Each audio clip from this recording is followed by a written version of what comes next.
congratulations to Wasan Knowledge Hub for this wonderful initiative. Their initiative with the English Manner Styling and Finishing School Academy. I think what is commendable is that I was 18 years old when I first traveled to the United States and after winning Miss Universe. And other than being 18 and speaking only Hindi at that point and very little English, language was already a barrier.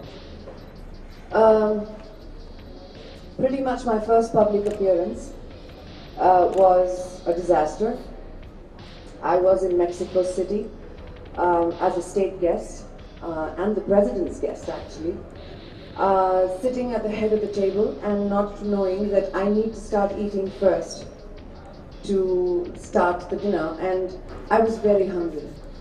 So I kept looking at my travel manager like, when are they going to start? And of course, these things you see in a film, but when it happens to you in real life, you realize that manners and etiquettes and going to a finishing school is less about being presentable to the world. It is more about your own level of confidence. It is more about how you want the world to perceive you. Because ultimately, I think nobody's born with it. No matter where you're born, you're not born with it. I know a lot of people believe that grace and being elegant is an attitude. That might be true, but it still needs knowledge and practice.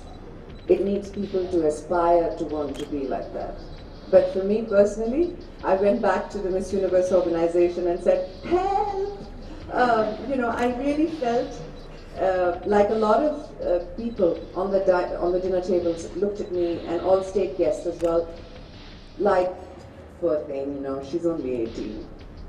But I didn't want to be that poor thing. That's the aspirational quality of a person.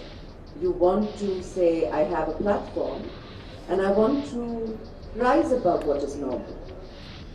Most importantly, I think finishing schools are about giving you a platform where you make friends, where your communication is so clear that you end up never having to say, or at least not having to say it often, oh, I didn't mean that. You start saying things, doing things that you mean. It has worked for me. And yes, back in the day, I still remember I was speaking to the management today and they were telling me that this is actually Wasan Knowledge Hub, the first academy officially in India, which is so commendable because we're talking 20 years back when there was none, and 20 years later, I'm so thrilled that everyone will have that opportunity in India. So yes, it's been a journey for me, and I've loved every bit of it.